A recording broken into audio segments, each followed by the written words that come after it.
this one.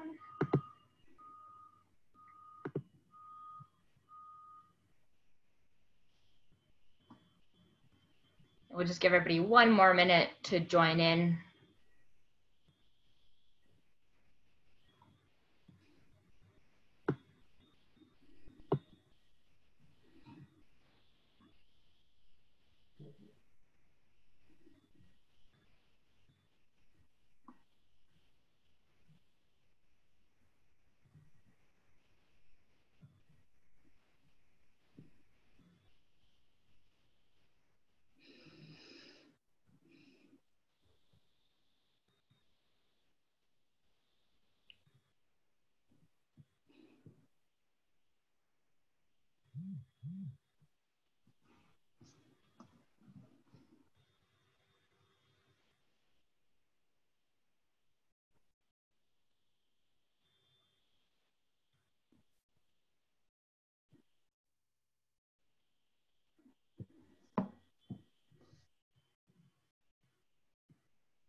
Okay, well, it's past 12, so we will get started.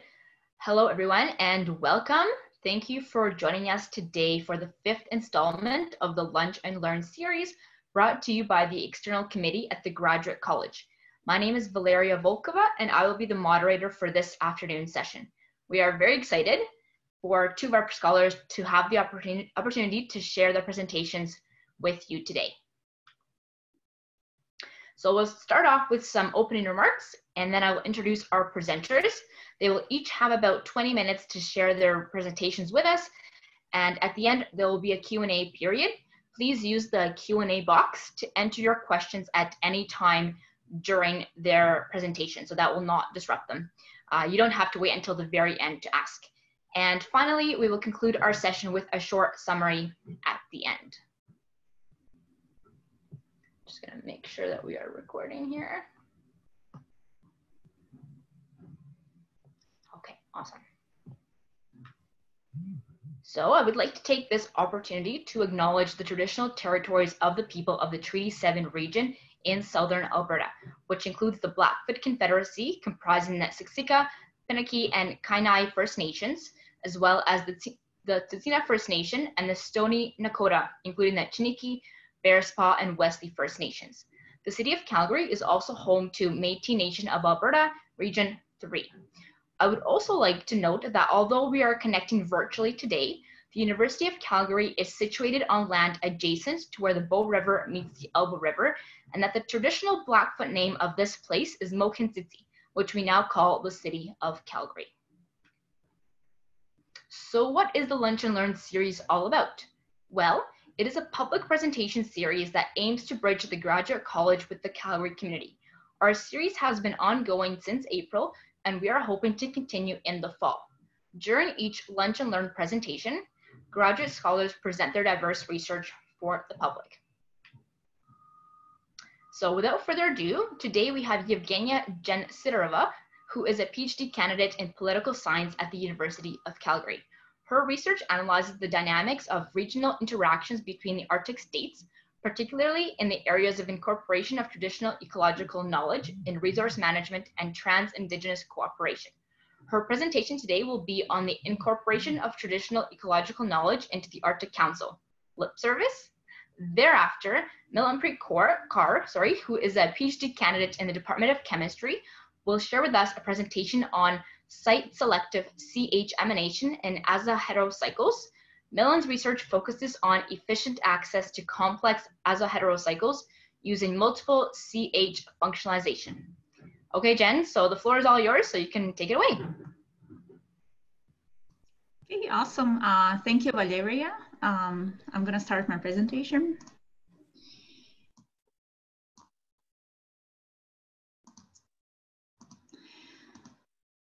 Okay, so my name is Jen Sidorova, and my research is about the incorporation of traditional ecological knowledge, which is also known as Indigenous knowledge, into the regional organization in the Arctic region, which is called the Arctic Council. So what is traditional ecological knowledge? So when we talk about traditional knowledge, like there are many definitions which are used currently in the academic literature as well as in the policymaking process. So when we talk about traditional ecological knowledge, I'm going to use Vickers-Berker's definition of traditional ecological knowledge, which is basically a cumulative body of knowledge and belief. And it's also evolved by adaptive processes, and it's handed down through the various generations of indigenous and local communities in the Arctic. So traditional ecological knowledge is not only the Arctic concept, but it's also well known in other different world regions, like for instance in Latin America or in Africa or Asia. So when we talk about traditional knowledge in the Arctic, many Arctic indigenous elders understand it as wisdom. So it's not only knowledge, it's not only data, but it's something that is being transmitted from one generation of indigenous communities to another generation of indigenous communities. So it's more than knowledge. It's not only data, but it's more something that we know about the world. In this case, something that indigenous communities know about nature in the Arctic region. So when we talk about indigenous methodologies, it's a relatively new concept, which is not well known in the academic literature. But according to Margaret Kovich, who's one of the most famous Canadian indigenous scholars, indigenous communities usually use storytelling methodology. So when we talk about stories, when we basically share our stories about nature and the world with each other. So that's something that is very important for indigenous and local communities. So storytelling methodology is something that indigenous communities have been using for many years. So my research question that I used in my research is basically, why has traditional ecological knowledge not been meaningfully incorporated into the Arctic Council work? So in this case, I already assumed that traditional ecological knowledge has not been incorporated. And in my research, I investigate why did it happen? So what kind of factors actually affected the incorporation of traditional ecological knowledge? So in order to investigate the answer to my research question, I had to determine to what degree the Arctic Council incorporated traditional ecological knowledge. So for this particular objective, for this particular purpose, I decided to create my own evaluation scale that I called PILAC. So it's based on 5 indicators. And in order to kind of investigate to what degree each particular Arctic Council report incorporated indigenous knowledge, I applied my evaluation scale to every policy assessment that claimed to incorporate traditional ecological knowledge. And then using in-person interviews, using the academic literature, I investigated the causes, why actually traditional ecological knowledge has not been incorporated fully and meaningfully into the Arctic Council work. So because my concentration is in international relations, I use social constructivism theory, which argues that basically all ideas, interests that basically circulate between the states in the Arctic region are socially constructed. So when we talk about social constructivism, we assume that meanings and ideas are not predetermined. They simply they do not exist in reality. So when we talk about social concepts such as knowledge or gender or any meaning that it's basically determined by the social interactions, it does not exist in reality. That's something that we create as actors. So in this case, knowledge is a social construct. Science is a social construct, and traditional ecological knowledge in the Arctic Council is also a social construct. So it has not been predetermined, but it's derived as a result of social interactions between the international actors. So what's interesting about the Arctic Council, it's the only world organization that exists currently that basically allows indigenous organizations or permanent participants to participate in a decision-making process. That's why the Arctic Council has a really high chance to incorporate traditional ecological knowledge. That's why in this case, it was interesting for me personally to determine, is it really possible for the Western scientists to use indigenous knowledge? because in this case, permanent participants had the control and the ability to contribute their knowledge into the decision-making process.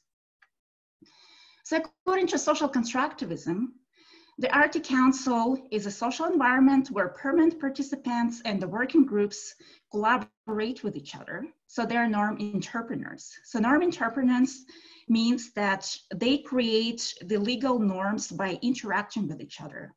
In this case, the incorporation of traditional ecological knowledge is an outcome of these interactions between indigenous organizations and working groups. And in this case, the reason why lip service actually occurred is because it's the intersubjective meaning created by the interactions between these actors. So the reason why traditional knowledge has not been incorporated in the Arctic Council was because something was wrong in these interactions. So there is either misunderstanding between these actors or something different. So that's why I decided to apply social constructivist theory to my research. So in my methodology, I use qualitative content analysis of the Arctic Council reports and assessments. And also I interviewed 15 indigenous leaders, politicians, and academics who do their research on traditional ecological knowledge. And it took me 2 years to do that. So I had very long, very kind of rich material of the interviews that I applied to my research in order to find causes why actually lip service occurred. I also analyzed the academic literature from 8 Arctic states, including Russia, Scandinavian countries, Finland, and North America. So this is the PILAC scale that I invented in order to determine to what degree traditional ecological knowledge has been actually incorporated. And I designed this degree based on interviews and the academic literature. So you can see that each of these indicators has the certain requirements for the reports. So in order to kind of like get the highest score in the degree of incorporation of traditional ecological knowledge, every scientific report or assessment that claim to incorporate traditional ecological knowledge has to fit these requirements. So first of all, it has to use the participatory methodology. Second, it has to use the indigenous methodology or cite indigenous communities as core researchers. Third, it should recognize the localized nature of knowledge. So in this case, we can't really talk about indigenous knowledge as one type of knowledge. It has to be either Blackfoot knowledge, the Yakut knowledge, or the DNA knowledge in this case. The fourth indicator determines to what extent actually traditional ecological knowledge has been translated into the policy recommendations. Because in some cases, traditional knowledge has been collected, but it has never been applied to policy. And fifth, and I think it's very important that there should be a high degree of cross-cultural communication, because in many cases, usually researchers who study traditional ecological knowledge are not social scientists, they're natural scientists, so they're not trained to properly to communicate with indigenous communities or local communities. So you can see that in this case, I basically read through every report released by the Arctic Council in order to determine to what extent this report fits this evaluation scale. So that was my way to kind of like translate the qualitative data and transform this data into quantitative data. So by assigning a certain number of points. So I analyzed over 40 reports. I think it was 42. And then I investigated, as you can see on the graph, that there are ups and downs when we talk about the incorporation of traditional knowledge. So you can see that in many cases, there was a lip service when the traditional knowledge has not actually been incorporated into the Arctic Council work. So in many cases, what I investigated, that the report simply mentioned traditional knowledge, like by using its definition and saying that traditional knowledge should be incorporated into the Arctic Council because it's good. So that was basically lip service, when traditional knowledge is only being mentioned in the report, but it's not incorporated meaningfully into the report. So that's something that I called lip service. But you can also see that in many cases, traditional ecological knowledge has been incorporated by a certain degree. So there is some hope that maybe eventually in the future traditional knowledge will be incorporated. We just need a guidance or instructions to know how to do that. So you can see that I analyzed working groups reports as well as indigenous organizations reports. And I investigated the permanent participants did a much better job in incorporating indigenous knowledge into their work. So you can see that their reports mostly fit the requirements for the PLAC scale. So in this case, permanent participants have more expertise and knowledge in the incorporation of traditional ecological knowledge into their work, whereas the working groups usually did not do as good job as the permanent participants did. So you can see there is a major difference between the degree of the incorporation of the indigenous knowledge into these reports. So answering the question, why has traditional ecological knowledge not been meaningfully incorporated into the Arctic Council work? I would say that, first of all, of course, there is a lack of guidance and instructions. So if you look at the Arctic Council website, there is no basically guidance or instruction guide on how to incorporate traditional ecological knowledge. I know there are a few reports that suggest recommendations on the application of indigenous knowledge into the work, but they don't actually mention details on how to do that. So that's the first reason why there is lip service. Second, there is a politicization of traditional ecological knowledge, which means that in many cases, traditional ecological knowledge has been treated as the political tool that helps to basically indigenize the Arctic Council work. But at the same time, there is misunderstanding of what is actually traditional ecological knowledge. The third factor that basically contributed into lip service was the scientific resistance towards traditional ecological knowledge, because some Western scientists still do not believe that indigenous knowledge has some sort of utility, that it's useful and it's worth incorporating into their reports.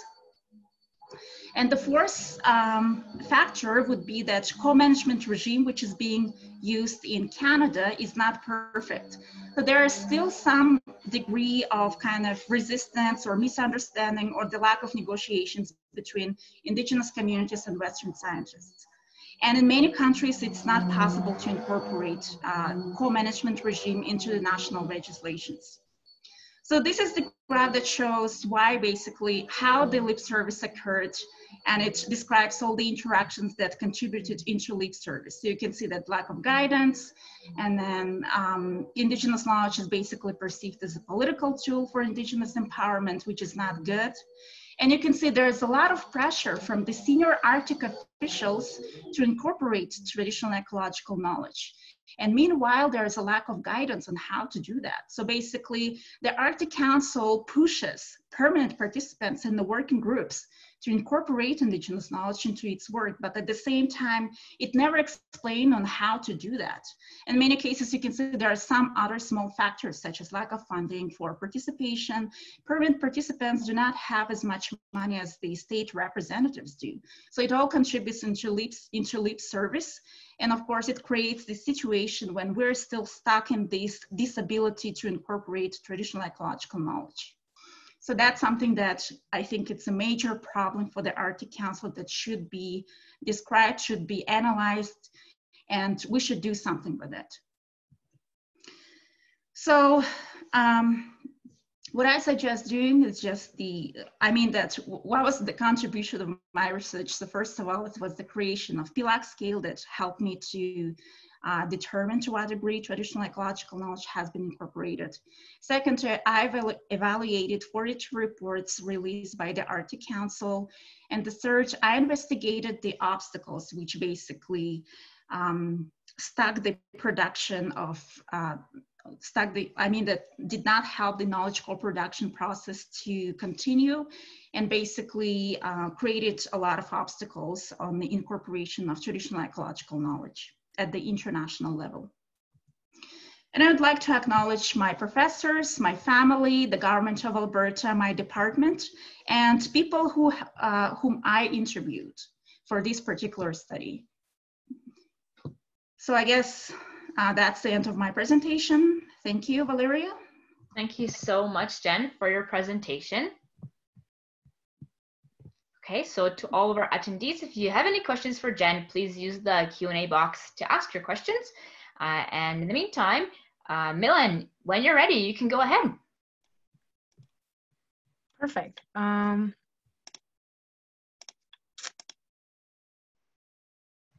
you see my presentation? Can everyone? Yeah. Works? Perfect. Okay. Okay, I'll start. Okay. First of all, I would like to thank the organizers of Luncheon Series for giving me the opportunity for giving a presentation on my project. And I'm really excited to talk about my project with all of you. And I feel like Luncheon Series is a wonderful platform because we've got diverse people over here from various different fields. And yeah, that's one of the reasons why I am really excited.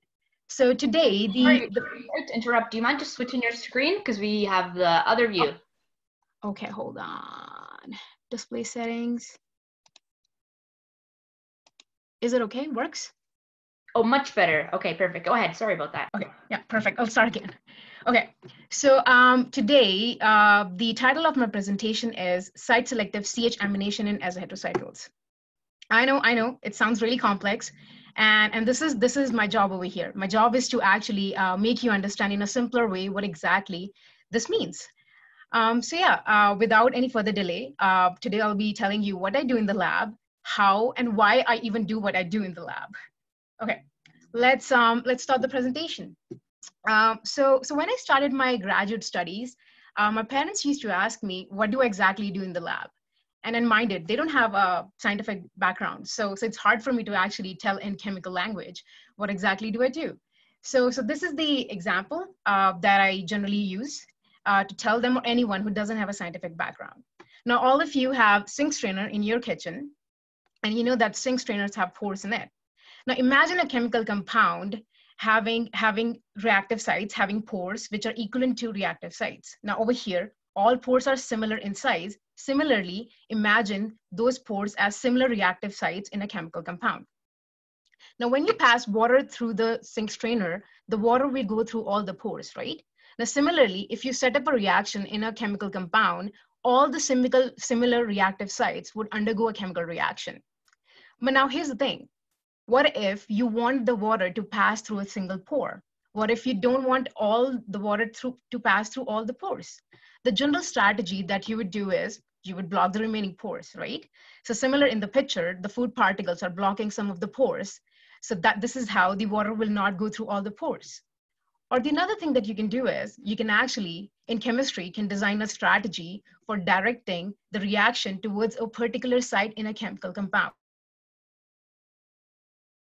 So this is where my project comes into existence.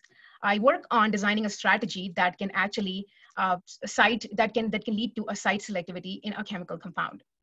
So far we have discussed what is site selectivity. Now the big question is, why do even we need a site selectivity in chemistry? What is the need behind that? So now if you look on the screen, you can see a structure with functional group 1. And imagine you end up finding this amazing catalyst that can convert functional group 1 into functional group 2. But what if you have a compound with 2 functional groups, similar functional groups, and then you end up using the same catalyst over here? Now that same catalyst would convert both of the groups. That's its job. It converts functional group 1 to functional group 2. And this would lead to a mixture of products. Now, the problem here is if you end up getting a mixture of products in chemistry, sometimes it gets really hard to actually separate the mixture of products. Now, this leads to a lot of time consumption. Plus, it decreases the efficiency of reaction as well. So this is why site selectivity is really important in chemistry. Now, what the big question is, we understand that site selectivity is really important in chemistry, but how do we design a strategy so that our catalyst goal is site selectivity, but not overall reactivity? Now, this is one of the questions that we should definitely think about. Now, coming on to the application of site selectivity in chemistry. So lately, late-stage functionalization using late-stage functionalization is one of the biggest application of site-selective C-H functionalization in chemistry. I know, huge words. I'll explain it to you. So late-stage functionalization is actually the modification that you do in a chemical compound at its really last stage. And CH functionalization is actually conversion of CH bond into, say, CX, CO, C nitrogen bond. Now in the screen, you can see this drug that is used for lowering cholesterol in the body. And you can see a lot of CH bonds over here. Now, the lab of Professor Macmillan's, they actually discovered a new catalyst, new strategy that can convert the CH bond into C-trifluoromethyl, which is CF3 bond. So their strategy site-selectively targeted few CH bonds and converted into CCF3 bonds. So they ended up getting 3 isomers out of this strategy, which could be separated easily by the supercritical fluid chromatography. Now here's the thing. Now in chemistry, generally, if you want to convert, if you want to obtain these 3 isomers, you have to use different strategies. But their strategy could lead to 3 molecules in one go. Now this can actually increase or speed up the process of biological screening activity. Now see, this is one of the reason why site-selective CH functionalization is used a lot when it comes to late-stage functionalization.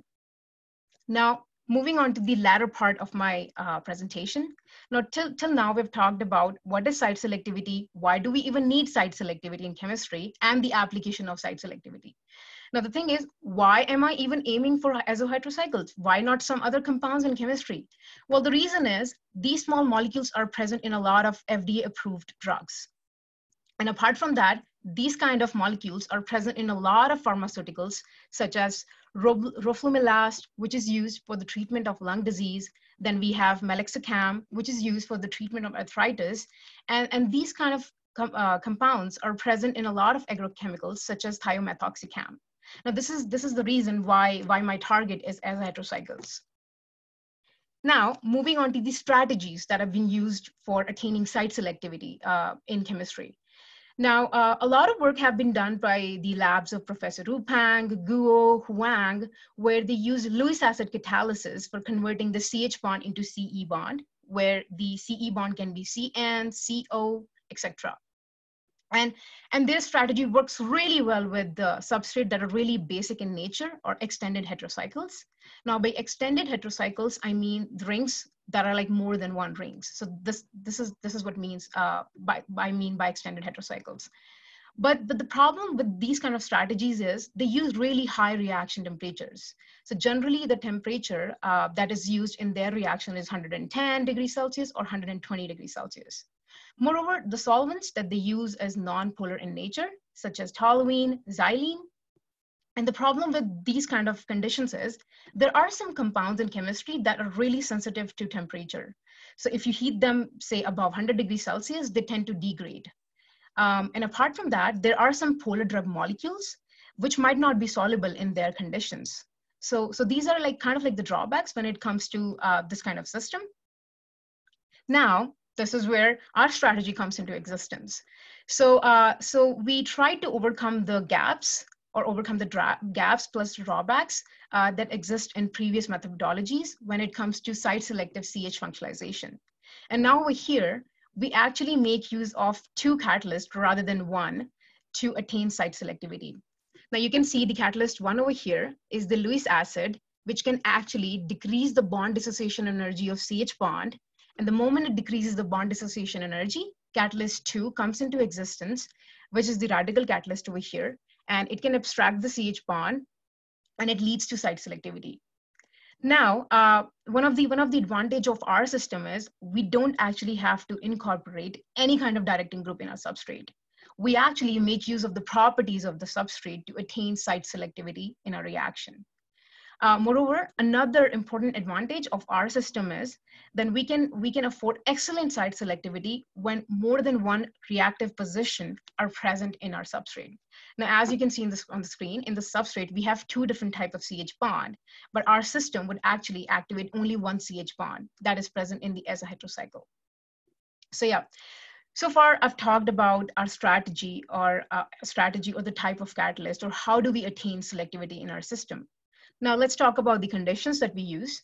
So after doing a lot of screening, these are the optimized conditions for a system where we use DED, which is diethyl azodicarboxylate, as our emanating reagent. So this huge guy on the ring comes from DED. And we use copper triflate as a Lewis acid, followed by H2 dead, which we use as our radical acid catalyst. And the solvent that we use over here is acetonitrile, which is polar in nature. And the temperature that we use for our reaction conditions is 85 degrees Celsius. So using polar solvent and the temperature is 85 degrees Celsius, we were able to overcome the drawbacks that exist in previous strategies. Now, after finding the optimized conditions, we were curious whether our system will be selective for azaheterocycle when we have an all-carbon aromatic in our system. So keeping this in mind, we set up a reaction between the azaheterocycle and then the all-carbon aromatic, and we ended up getting greater than 99.1 selectivity for all azaheterocycle products, showing that even if in a system we have a benzene ring plus an azaheterocycle, our system would definitely go for the azaheterocycle, not the all-carbon aromatic. We found some cool results, but when we were going through our optimized conditions, we came across through noteworthy limitation. And one of the limitation is, we found that the substrate with the chelating arm, which is the blue guy over here, this is the chelating arm and the substrate, they somehow did not work in our system. So when we used our conditions on substrates like this, we were not getting our product, not in significant amount. And then the reason why we were so focused on these kind of substrate is because these kind of molecules are present in a lot of drugs. So we were curious, and we really wanted to know what is exactly happening in our system, which is not leading to our desired product. So we came up with this hypothesis, and the hypothesis is, we think that our Lewis acid interacts perpendicularly with our benzene, with our aromatic ring. But when we have a substrate with a chelating arm, we think that the chelating arm can interact with the copper over here, which tends to keep the entire system in plane, due to which the CH bond doesn't get activated. Now, keeping this in mind, we thought that if that is what is happening, what if we add ligand to our system? We know that copper have a tendency to form a complex. So what if on adding ligand, it should definitely form a complex. This would not let the chelating arm to interact with the copper source over here and can lead to the desired orientation. So this is the hypothesis we came up with. Now, following this hypothesis, we set up a reaction we changed our conditions. We added multidentate ligand to our system using these multidentate ligands. And yeah, we ended up getting our desired product, which was really surprising. And then it kind of like seemed that our hypothesis might be correct.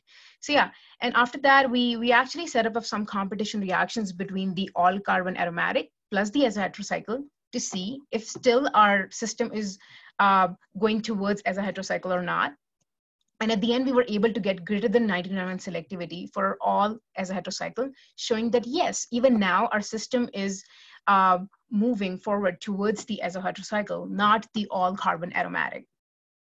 Now after this, we started working towards another problem that we came across when we were studying our system, which is if we have, so different substrates, they tend to react with different HET catalysts to give site selectivity. Now, if you look over here, this thiazole over here, so if the CH bond is present on the ortho position, then the HET catalyst 1, which is hydroxyazabenzotriazole, works really well. But when we have a CH bond on the para position, then the HET catalyst 2 seems to work really well. Now, the conclusion from this is that the choice of HET catalyst must be matched to the reaction position. Not same HET catalyst can work well for all kind of substrate, which is perfect. Yeah, we understood that what was happening, but the big question that arose right after this is, will this trend hold when it comes to really complex substrates?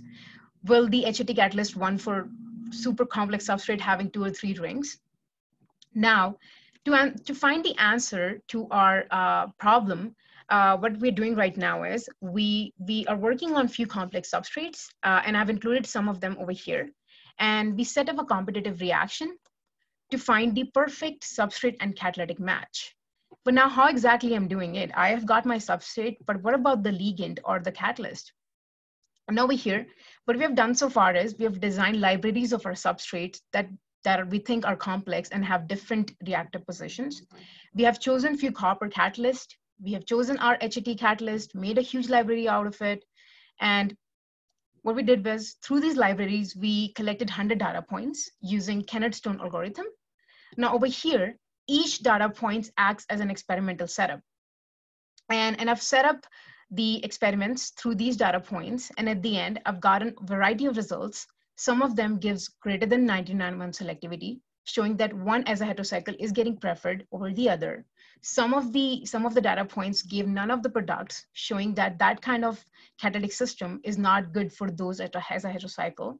While in some case, I got 7-to-1 selectivity. It's a work in progress. And yeah, hopefully we'll be able to find results that can actually give us information what kind of catalyst works really well for what kind of substrates. So yeah, at the end, I would like to thank my supervisor, Professor Jeffrey Van Hambach, for being so supportive and for listening to my crazy ideas, and my graduate, my lab mates who have made my graduate studies so much fun so far. And yeah, I would like to thank my funding agencies for funding my project. And yes, I would like to thank all of you for your kind attention. And I will be more than happy to answer any of your questions. Thank you so much. Great. Thank you, Milan, for that presentation. And as she mentioned, please feel free to drop your questions in the Q&A box.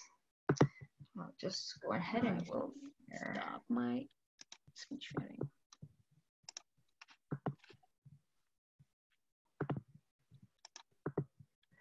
Okay, so we'll open up the floor for any questions that you have, either for Jen or for Milan. Feel free to ask questions that are related to their presentation, as well as to those related to their area of research. Okay, so the first question is for Jen. Dear Jen, thank you so much for your important work. As someone who identifies both as Sami and trained as a natural scientist, I greatly appreciate the importance of your work. I wonder, in addition to adding more guidance and funding for participants, could it be mandated or enforced that TEK must be included in assessments and reports? Thank you, Mary, for the question.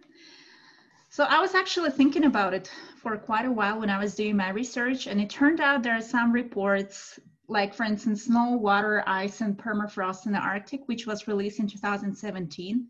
And it's so highly technical, I thought that there is no way to incorporate traditional ecological knowledge into this report. And pretty much the same can be applied to some reports on oil spills, because there's no way for indigenous knowledge to get incorporated. So some of the reports basically, usually those that are released by working groups such as AMAP or by EPPR, they're so highly technical that there is no way to incorporate traditional ecological knowledge into them. So in this case, I would say indigenous knowledge fits very well with Sustainable Development Working Group or with the conservation of Arctic flora and fauna, but not with every single scientific assessment. And that's a problem because SWEPA actually mentioned traditional ecological knowledge just once because of the political pressure, but it was still lip service. So there was no way to incorporate it. And I agree with some scientists saying that traditional ecological knowledge should not be there because it just undermines the importance of traditional knowledge. It's just there because of the political reasons, but it doesn't actually, it doesn't make a big difference whether it's incorporated or not. So in this case, I think that it's important to determine which particular studies should have traditional knowledge. Like for instance, indigenous herbs, or the impacts of climate change on the nature, or the migration of animals. All these issues should incorporate traditional knowledge. But some of the issues, such as I already mentioned, like oil spills, radiation, or anything highly technical, including offshore studies or something where indigenous communities simply do not hunt or fish, I think probably should abstain from incorporating traditional knowledge. Thank you. Great, thank you for that, Jen. Okay, next question is for Milan. Can you consistently predict which catalysts to use in order to get a good yield? Okay, perfect. Thank you so much, Valeria. Okay, so my project, to answer your question, it's a yes and a no. Okay, so my project initially, right now, it's about site selectivity. So saying that I can right away predict which catalyst would work for which substrate, I am still working on it. We've still gotten a few results that can actually tell us that this kind of catalyst would work really well for this substrate. But for all of the substrates, right now, I cannot say I can right away predict. But also, on the other hand, right now, my focus is on site selectivity, not the good yield. So once we are able to understand which catalyst would give, which kind of site selectivity in the substrate, we can actually modify the conditions for getting a good yield. And I feel like personally in chemistry, getting site selectivity is really, really hard as compared to getting yield. You can actually modify the system when it comes to yield, but attaining site selectivity, you actually have to change the catalyst structure and understand what's happening in the system. So yeah, hopefully that will answer your question. Great, thank you, Milan. Okay, next question is for Jen again. So Anna from the Arctic Council Indigenous People Secretariat is reaching out and wondering if it's possible to join your defense. And she's wondering if it's also possible for you to repeat your presentation for the Indigenous representatives who work with the Arctic Council. Thank you, Anna. I feel very honored that we have the Arctic Council representatives today at our presentation. So I just wanted to say that I successfully defended my PhD thesis on June 1st. But I think that it's definitely possible for me to contact the Arctic Council Indigenous People Secretariat using Zoom and repeat my presentation. So I can exchange my contacts if you want. Sounds great. Thanks, Jen. Okay, Milan, another question for you. Is there any specific drug that you are targeting with your work, or is it in general azaheterocycles? Okay, thank you. Okay, so to answer this question, right now we're focusing on the drugs, small molecules that are present in huge drugs. But yes, our focus is once we're done finding our catalyst for a system, I personally would really like to try my system on a drug for late stage functionalization to see if it works or not. So yeah, it's a yes. Right now I'm not at that stage, but hopefully, fingers crossed, I would definitely reach that stage where I can actually try my system on developing a specific drug. So yeah, hopefully it will work out. Sounds great, thanks. And staying on that topic, Milan, what factors did you take under consideration while designing libraries of your catalytic system? Okay, thank you so much for the question. Okay, so when it comes to designing our libraries, no, they were not done random. There was a lot of thorough knowledge, thorough background, thorough studies, which led to libraries of my catalyst system. For ligands, we thought about having different type of dentate ligands. Some of them are bidentate, some of them are tridentate. And we also have different kind of hybridization, like sp2 or sp3. And coming on to the HAT catalyst, we wanted to have HAT catalysts that are not really complex to make, because I have almost 12 HAT catalysts, and that would take a lot of time if it was really complex. So yeah, we tried to make the synthesis a bit easier, and then we also tried to add chelating groups in it so that HAT catalyst can act as a ligand as well. So yeah, it's a lot of, and plus also we used our previous observations that we got during our screening to design our libraries. So yeah. Sounds great. Sounds like there was a lot of pieces that went into that. Yeah. Another question for Jen. Could you maybe talk a little bit about the process of how you developed and created the PILIC scale? And was there any reliability or validation involved for this particular tooling for your area of research?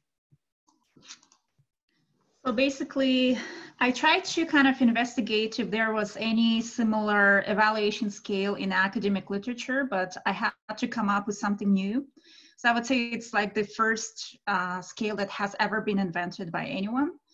And it's kind of similar to FPIC scale that is designed for research ethics purposes. So in this case, I just basically came up with a few interviews, and I tried to investigate what was missing in the research on traditional ecological knowledge. So every time when I talk to Indigenous scholars and traditional ecological knowledge scholars, such as Larry Merkuliev, or Henry Huntington or Tara Mustonen. They talked a lot about what was missing in their research, and they were telling me a lot that how traditional ecological knowledge is a complex type of information and how it's misunderstood by the scientists. So after kind of contemplating their interviews, after thinking what was missing in the traditional ecological knowledge projects, I came up to these 5 indicators. So I used qualitative content analysis in order to read through every report and then find out some sort of keywords or phrases that should be included in these reports in order to meet the requirements for each indicator. And based on that, I determined to what extent each particular indicator can be applied to this report.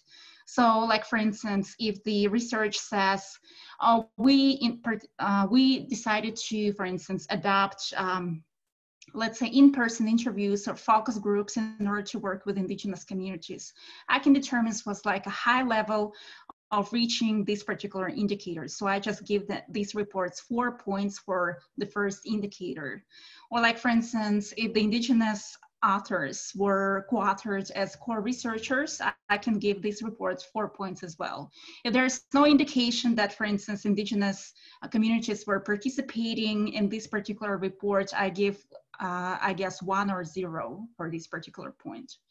So that was the way for me to code every particular report by using this particular scale. And I know it's hard to explain it by simply like here during this presentation, but if you're interested, I can send you the information, like more particular information on this evaluation scale, because I have like a separate guide on the use of this scale. Thank you. Thank you, Jen. That sounds great. And just wanted to follow up from your presentation again. You mentioned that traditional ecological knowledge has been politicized. Can you talk about why this may be? So the reason why was it politicized, I think it came as the part of the Canadian efforts to include Indigenous representatives into decision-making process. So the Inuit Circumpolar Council Canada with Mary Simon, Sheila Watt-Cloutier, as well as with the Canadian representatives, highly promoted the utilization of traditional ecological knowledge into the Arctic Council. So this process has started from the early 1990s, late 1980s. And I think it's more political because traditional ecological knowledge is a very North American concept, which is not very well known in other countries. Like, I know it's to some extent traditional ecological knowledge is known in Russia, for instance, where it's called traditional use of nature, традиционное природопользование, or in some Scandinavian countries where it's used, where it's called the practitioner's knowledge. But the thing is, like in Sweden, for instance, it's not incorporated into the legislation process.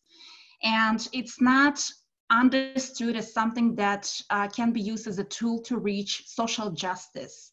Whereas in Canada, for the Inuit people, traditional ecological knowledge or traditional knowledge or whatever it's called, Indigenous knowledge is important because it helps Indigenous knowledge to get empowered, to become the part of the decision-making process. So in Canada and partly in Alaska, traditional knowledge is important. So incorporation of traditional knowledge in North America is a political tool for Indigenous empowerment. And because Canada promoted its efforts to incorporate it into the Arctic Council, it has become politicized. Thank you. Great, thanks, Jen. Milan, can you talk about a little bit about how you selected the hydrogen atom transfer catalyst for your particular system? Absolutely, thank you. Thank you for the question. Okay, so again, this was, we cannot choose any kind of HAT catalyst in our system. So what happens is, since I talked in my presentation that we have a Lewis acid catalyst and then a hydrogen atom transfer catalyst. So Lewis acid catalyst actually weakens the CH bond. So the bond dissociation energy of that CH bond should match the bond dissociation energy of the bond that is present in the HAT catalyst. So all the HAT catalysts that we work with, their bond dissociation energy should almost be nearby the bond dissociation energy of the CH. If it's not, then we cannot use that HAT catalyst in our system. So that's one of the critical point that we should definitely focus on whenever we're choosing any kind of HAT catalyst in our system. Okay, great, that makes sense. Okay, Jen, maybe you can clarify for us so that we're all on the same page. What is the difference between Indigenous and local knowledge? Thank you, Valeria. I think the main difference between Indigenous and local knowledge would be that Indigenous knowledge has some elements of spirituality. So that's the way how Indigenous communities share these stories. Each of these stories has some element of spirituality. So like, for instance, they could say the impacts of climate change affected the migration of animals by simply putting it into the storytelling framework. Like, they can say the god of, I don't know, like Bainai, who's the Yakutian god of hunt, would say that he decided to let caribou population know that they should migrate using the different road or something like that. So it has some elements of paganism. Whereas when we talk about local knowledge, it usually does not have any elements of paganism or spirituality. So Indigenous spirituality is mostly related to traditions or rituals of Indigenous communities, especially when it comes to traditional subsistence activities such as hunting, fishing, butchering, skinning, etc. Thank you. Okay, yeah, great. Thank you for clarifying that. We have some time for a few more questions. So if you'd like to ask Jen or Milan any questions related to, again, their presentation or either their research, feel free to type it up in the Q&A box.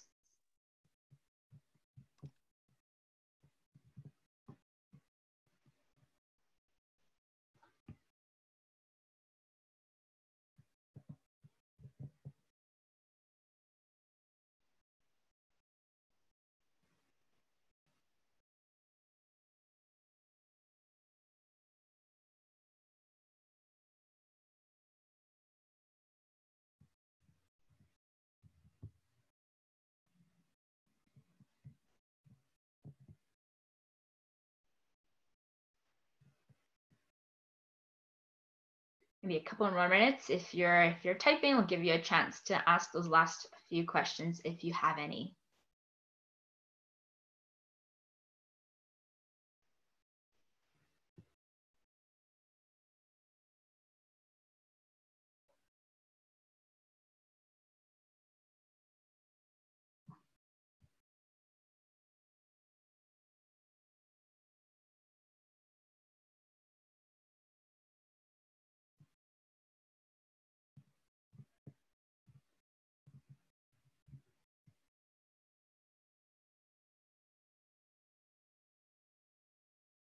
Okay, well, if there's no more questions, then we can wrap this up. So thank you to all of our presenters for sharing their research with us, and our guests for taking the time out of your week to join us and participate in the Q&A sessions.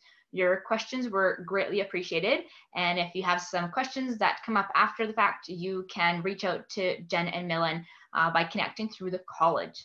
So it was a pleasure to have everyone here joining us for our final Lunch and Learn of the summer. Feel free to connect with the Graduate College on our social media and visit our website for information about our upcoming events. We hope to see you again soon. Bye, everyone.